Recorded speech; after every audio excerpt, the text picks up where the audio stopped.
बच्चों, आज की कहानी एक ऐसे सेठ की है जो धन का भूखा था लेकिन दिल से गरीब। वह दूसरों की भूख, दर्द और आंसुओं से अनजान होकर सोने के सिक्कों में अपनी जन्नत ढूंढता रहा।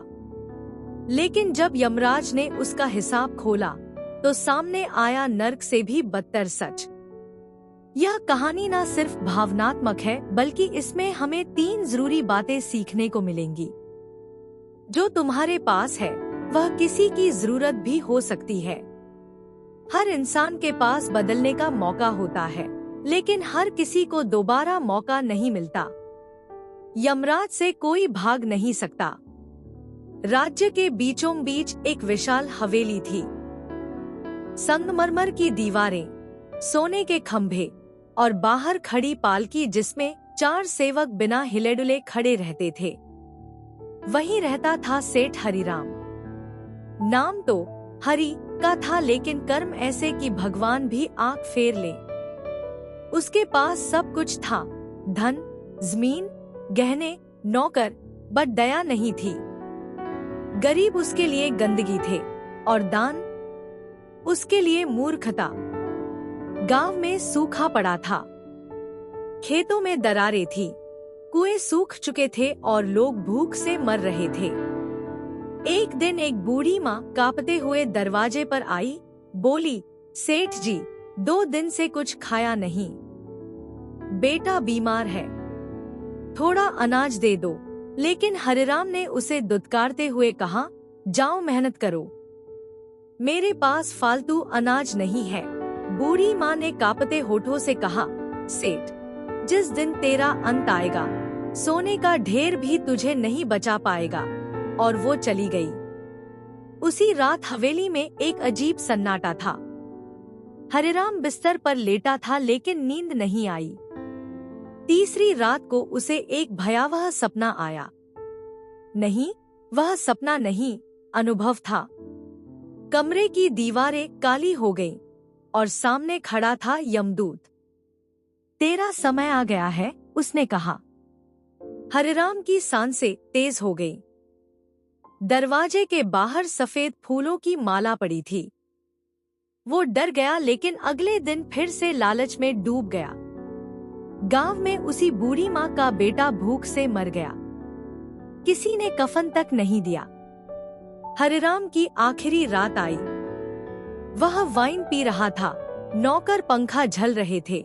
तभी उसकी सांस अटकने लगी। कुछ ही क्षणों में उसकी आत्मा शरीर से निकल गई। 4 यमदूत आए। हवेली, सोना, नौकर, सब पीछे छूट गया। अब सिर्फ पाप साथ थे। यमलोक में यमराज के सामने खड़ा हरिराम कांप रहा था। उसके सारे पाप दिखाए गए। एक एक दृश्य, भूखे बच्चों को दरवाजे से लौटाना, बूढ़ी माँ को दुत्कारना। फिर प्रकट हुई वही बूढ़ी माँ की आत्मा, मैंने भीख नहीं मांगी थी सेठ, मैं माँ थी, अब मैं माफ नहीं करती। यमराज बोले, तेरे जीवन में एक पल ऐसा था जब तूने अनजाने में एक बच्चे को खाना खिला दिया। उसी दुआ ने तुझे एक अवसर दिलवाया है। अब तुझे उसी दर्द में जन्म दिया जाएगा जिसे तूने दूसरों को दिया था। हरिराम का पुनर्जन्म हुआ। वह एक गरीब झोपड़ी में भीखू नाम से जन्मा। माँ पिता नहीं रहे। उसे एक बूढ़ी दादी पाल रही थी जिसे गांव वाले पगली कहते थे। भीखू ने भूख, तिरस्कार और अपमान सहा, लेकिन वो टूटा नहीं। एक दिन भीखू ने अपने पास की इकलौती रोटी एक भूखे बच्चे को दे दी। तभी उसके भीतर कुछ पिघला। उस रात यमराज ने स्वप्न में कहा, हरिराम, तूने पहला सच्चा धर्म किया है। अब तेरा वर्तमान नई किताब में लिखा जाएगा। भीखू ने मंदिर का आंगन साफ किया, बच्चों को पढ़ाना शुरू किया। गांव बदलने लगा। लेकिन परीक्षा बाकी थी। एक दिन उसे चिट्ठी मिली, शहर आओ, धन और वैभव पाओ। वह चला गया। वहां उसे बनाया गया भवानी दास, एक नकली समाज सेवक। फिर से वह वही बन गया जो पहले था, घमंडी और कठोर। भूखों को दिखावे के लिए खाना देता और सच्चे दुखियों को दरवाजे से लौटा देता।